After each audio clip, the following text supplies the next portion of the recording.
Sampurasun Barai Cakra. Sebelum dongengnya dimulai, jangan lupa subscribe, tekan tombol lonceng, terus ditunggu juga nih like dan komen ya.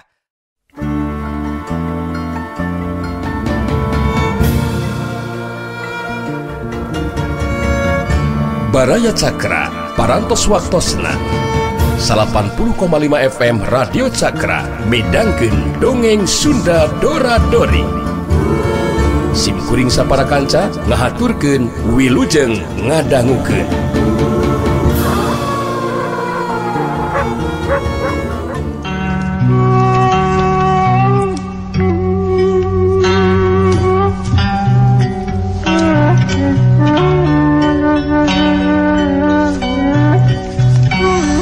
Bah Jagur tetep boga rasa dir, ujub sarta takabur. Dina kasepetan sejen mah pasti musuhna teh bakal ngajolor jadi banusan, ngajampana jadi bugang.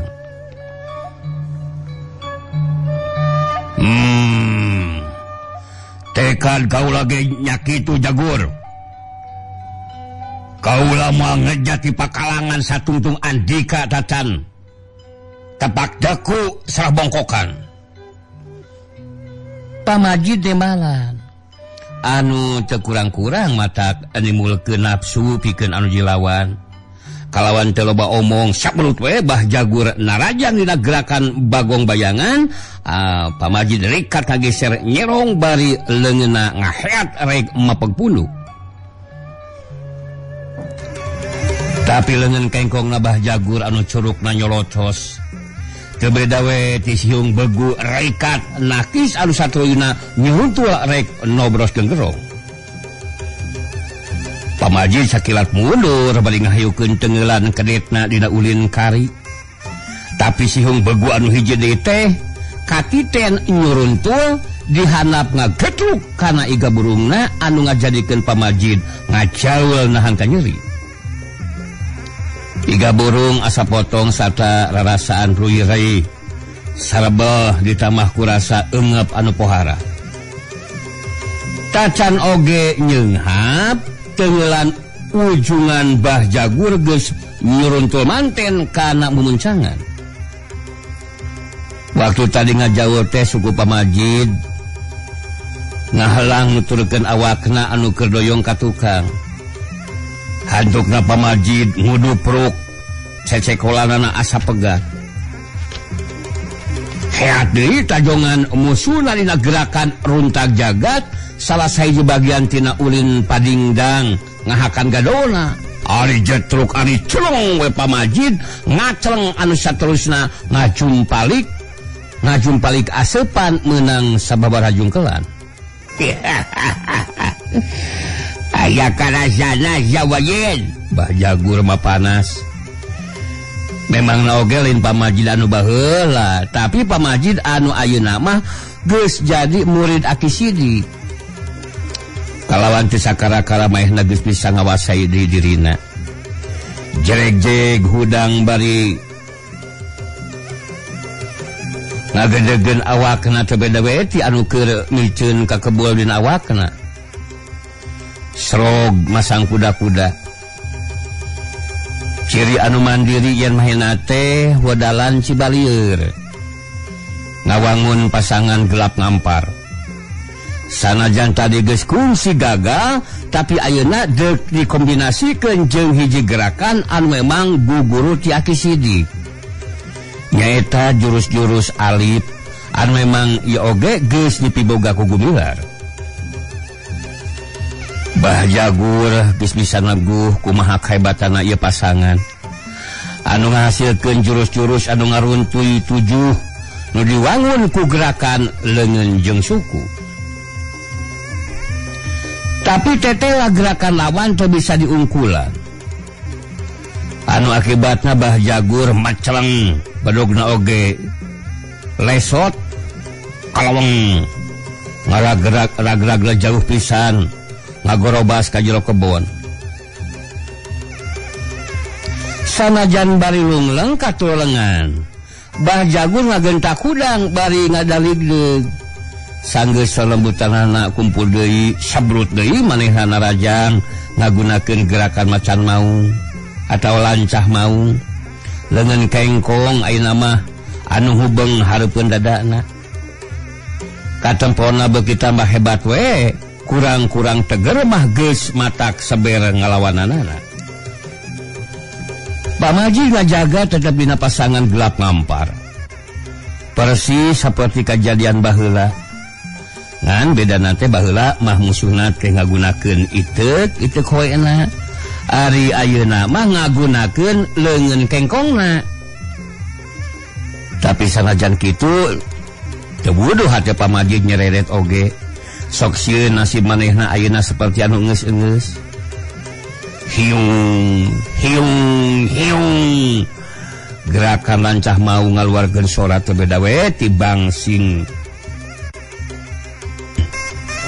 sabrut pamajid dina gerakan gelap ngampar teu jelas jurus-jurus pamajid hiji oge eueuh anu asup kolebat pamajid kagigireun anu jai lawat teu jelas pamajid langsung ngagunakeun jurus ali potong dua dicolebat dina langkah 12 cedek pamajid saterusna ngirimkeun timpug 2 masih keneh dina jurus pasangan alit. Akibatna kacida hebatna gerakan lancah maung Bah Jagur ngadadak eureun badan Bah Jagur masih tagen tapi manehna gogolok-gokan ngutahkeun gerih getih hirup uga gigeg buru we namru sedengkeun getih jelas sungutna masih keneh ngalih geus kitu mah pamajid mundur sababaraha lengkah bari panonna mancrong kanu keur adu glajer teu beda we ti anu keur sakarat sedeng Nyi Arum masih keneh ngajenjen taya ingkah ti dinya bari nangkep sari dina nyusup kana dadana teu karasa manehna ngacerit lirih lantaran mileungeuh Bah Jagur anu dina kayaan geus saperti rek ngalapaskeun nyawa. Aki empi anu geus lila nyampak datang ka dinya nyusul Nyi Arum gawena gogodeg bari teu ngaluarkeun ucap sakecap helo kaget anu taya babandinganana mileungeuh kahebatanna pamajid ayeuna teu disangka tadinya na ilmu panemuna geus kacida leuwih majuna. Bah Jagur ku syariat mah moal bisa menyat deui manehna nguniang hudang memang daya tahan sarta kakuatanna estuning mata kelok anu nyaksian jurung gunung nangtung bari moyongkod malik sapinuhna kanu jadi musuh oho mahna batuk kejelok golokok deui ngutahkeun getih hirup ngabeuleuh oge rupana beureum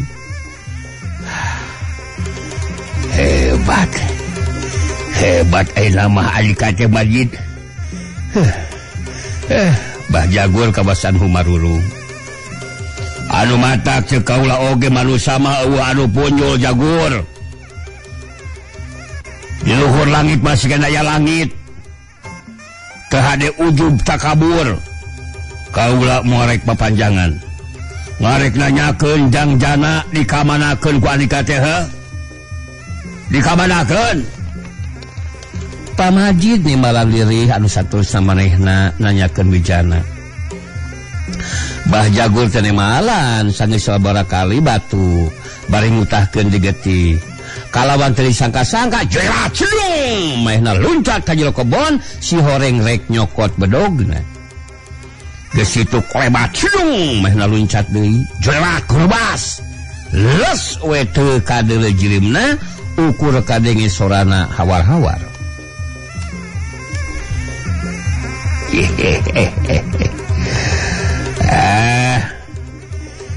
Wali bikeun deui Majid budak teh ku kaula deuk dijieun parepeh deuleu tapi lamun andika panasaran hade kaula susul kahulu Ciujung tadi nama pamajid teh rek terus ngudag tapi ngadadak dicewang ku aki empi lantaran Nyi Arum ngadadak ngalanger kapaihan. Ongkoh Bajagur lumpat sot dengan ukur ngalejokeun ngarah di udagu Pamajid.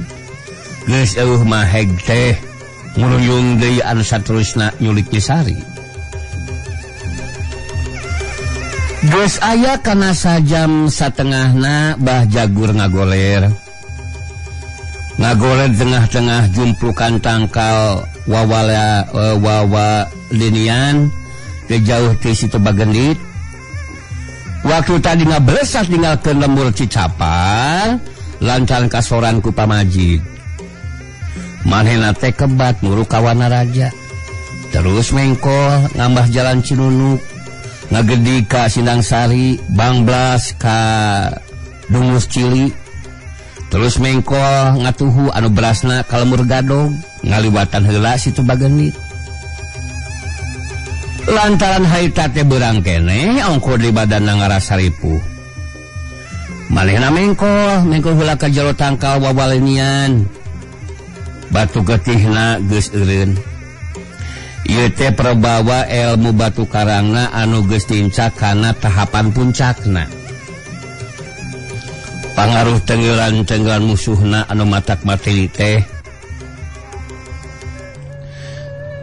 dina waktu nungan sakedeung pisan geus bisa disieukkeun, tapi sanajan kitu ari kudu yang hareupan di Pamajid dina waktu ayeuna mah manehna kawasna kudu mikir heula lantaran manehna masih keneh jijiraheun. Kumaksud tadi mah rek terus balik we ka lemburna, tapi ari inget kana caitaan Nyi Arum tadi. Horeng jana teh memang anakna gumilar anu geus dianggap satu kabuyutanana. Jero-jero we manehna rek kadatangan Imah Pasuta. Taya lian ngan rek nyokot Dewi Jana anu bareto pahiri nyokot. Hanas ayeuna budak teh geus dikukut kumanehanana. Teu jadi soal. Da ayeuna mah rek nyokot Wijana sote lain rek dikukut tapi rek dipake meupus keuyang. Bepeurieun males ka bapana teu bisa, ayeuna oge geuning manehna kalah ngarandapan karipuh anu pohara. Malas kanu jadi turunanana mah piraku make teh hese. Ongkoh munyahun anu jadi bapana piraku ieu teh teu mangrupa hiji tenggelan batin anu kasida hebatna. Leuwih-leuwih lamun ditandasa ku pakarang seukeut. Kumanehna geus kagamar mun kajadian teh bisa kumahaeun nyerina anu bakal kaalaman ku Sabororota Gumilar. Di dieu geus kaukur kumaha hina nistana budi pakerti Bahjagur. Nepi ka ngabogaan tekad anu sasatna di luar rasa kamanusaan. Hiji kajahatan nu taya hampuraeunana. Ngaleuwihan ti kalakuanana hiji sato hewan anu pangjahat-jahatna sarta panggalak-galakna. Tapi sanajan tekad Bahjagur geus sakitu buleudna, malah boga kapastian yen bakal kalaksanakeun kitu ijiranana. Tapi bagja cilakana sarta pati huripna manusa memang lain aya dina katangtuhan manusa pribadi. Usik malikna manusa geus nyoko dina la haula wala quwata illa billahil alil azim. Tegesna manusa mah ngan saukur dharma wawayangan. Kabeh-kabeh geus aya dina kersaning Gusti Anu Maha Agung. Lamun seugna maksud Bahjagur kitu teh kapareng bisa kalaksanakeun, hal ieu teu nganu harti yen pangeran teh ngajujurkeun kana patekana Bahjagur anu sakitu laibna. Tapi memang geus kitu tulisanana di Lauhil Mahfuz anu ngeunaan bagja silakana Wijana. Hiji jalan pikeun urang balik ke alam kalanggengan teh memang beda-beda carana. Tapi akhirna mah tos sarua sakabeh-kabeh pada nuju ka hiji alam anu abadi anu jalanna urang kudu ngalaman maot heula. Anu geus aya rengkona di kitabullah kullu nafsin dha'iqatul maut anu dihakikeunana sakumna nu nyawaan kudu ngasaan nu ngaranna maut. Baraya sakra nu dipihormat harita paron poe geus jauh mengokna ke belah kulon nyinarkeun cahaya anu ruh-ruy koneng mangrupa layung anu beuki lila beuki ngagebur semu-semu beureum. Hiji ciri anu mandiri yen beurang tereh pamitan sakedeung dia oge bakal diganti ku datangna peuting. Bareng jengrepna poek tina rungkun tangkal wawalinian aya anu ngacringkang korebat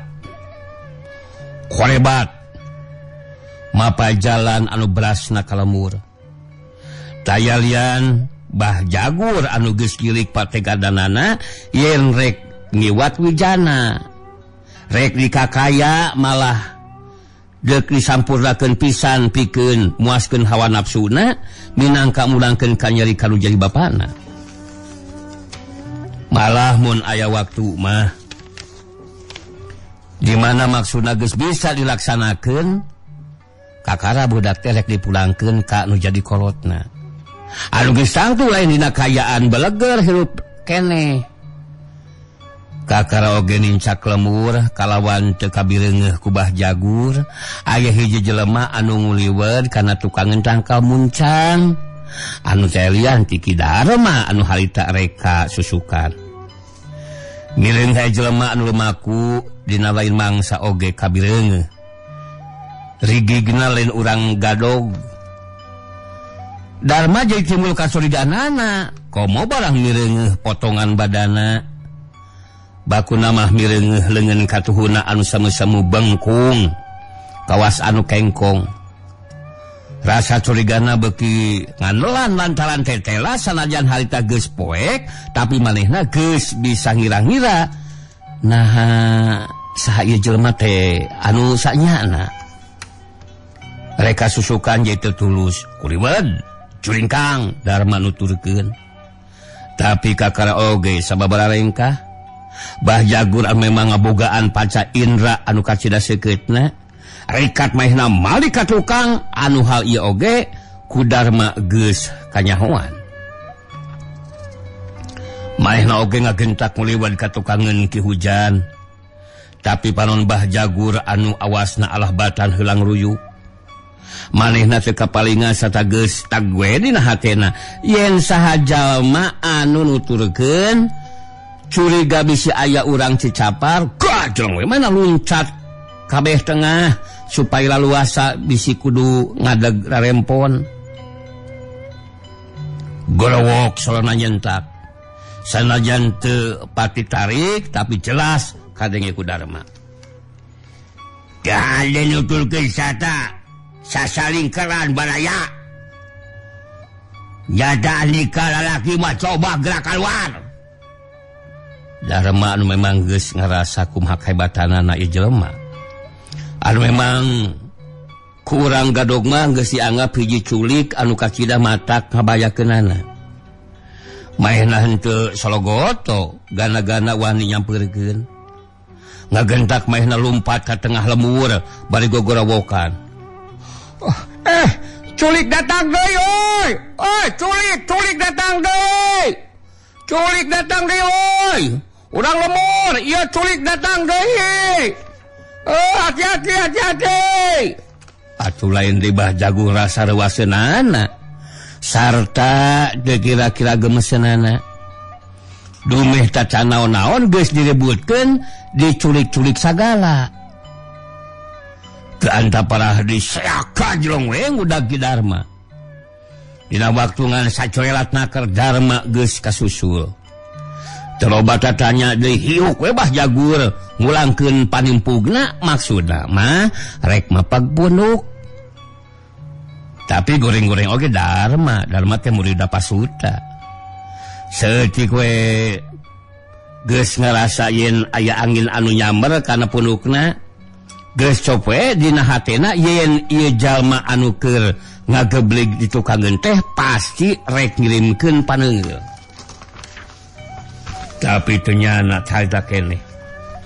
Pitu dek tempukeun paneungeulna disalamatkeun oge ku